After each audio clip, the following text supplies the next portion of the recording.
Ito yung ano guys, yung sticky rice na may dugo ng pato. Yan, kalabasa, mushroom, pipino, tofu, yan, dumplings. Yan guys, masarap. Yan, meron tayong parsley.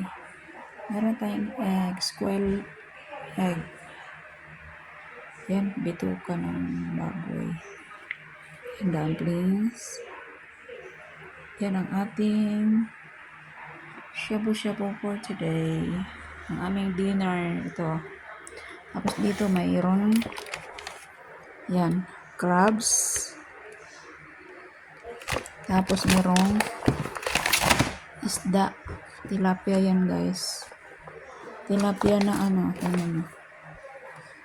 Pinalata na yan, tilapia. Tilapia.